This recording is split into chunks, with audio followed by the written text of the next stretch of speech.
אז אנחנו ברחוב הראשי, הכניסה לבלי שם. אנחנו נעשה טיול לאורך הכביש ובדרך הביתה. נוכל לראות את האזור.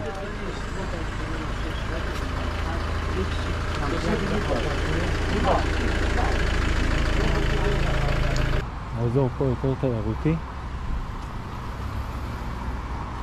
יש פה המון מכולות, סופרמרקטים, מקומות לשבת ולאכול, אבל לא את האוכל הטרדישיונל, אלא יותר אוכל מערבי ומהיר, המבורגר, פיצה, פיתות, ג'יירוס, סלט.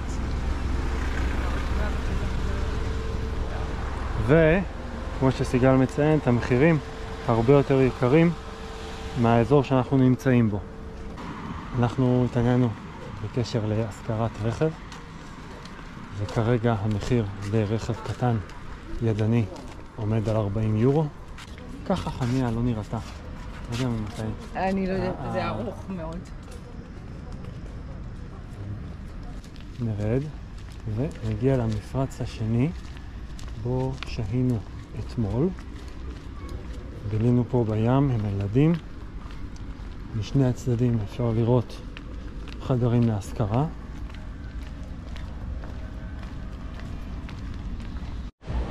אז זה המפרץ השני. פה היינו אתמול, יש מצד שמאל טברנות. פה יש פיצה. נראית לא רע.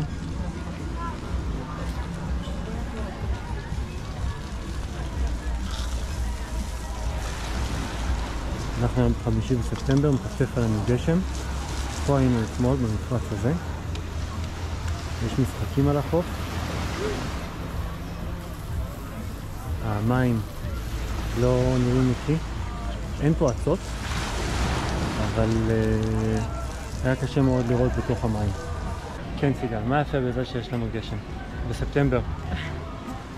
שעדיין אנחנו יכולים ללכת, לשתות או לאכול במסעדה מתחת לדירה. מבלי להירטב. מבלי להירטב. רק יש תיזהרי לא לנו להחליף. טברנה. יש לנו טברנה מתחת לדירה. שקטה, בלי מוזיקה. בניגוד לטברנות פה.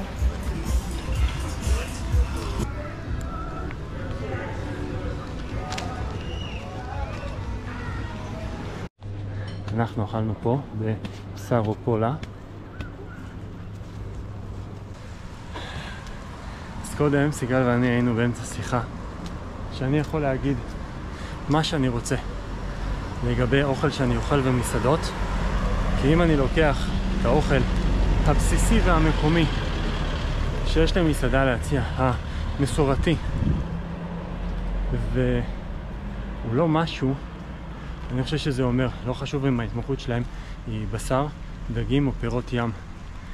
אם אתה מביא לי פאי ירוקים ובתוכו זה קר ורטוב, אז זה לא משהו, ולא מפקששים במנות.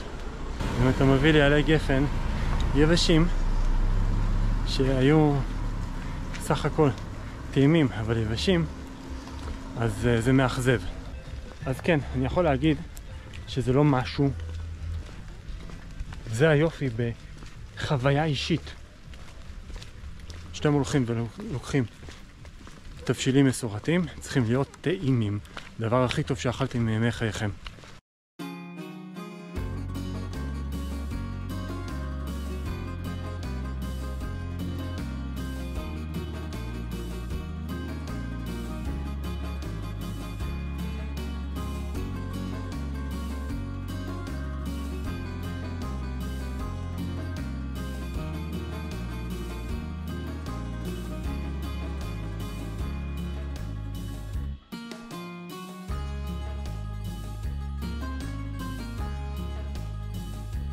טוב, אז אנחנו יורדים במדרגות. זה המפרץ שאנחנו מתגוררים בו.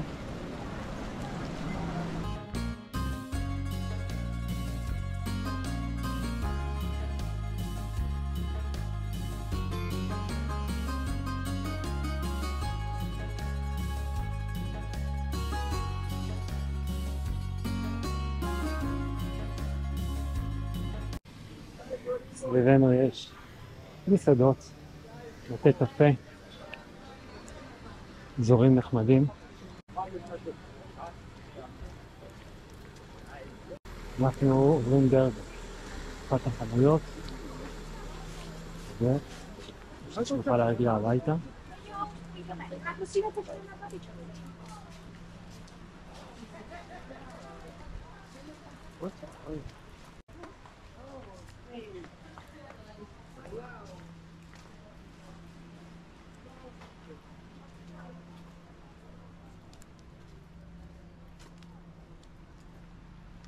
אז זה הנוף שיש לנו בבקרים של המפרץ, של הנמל.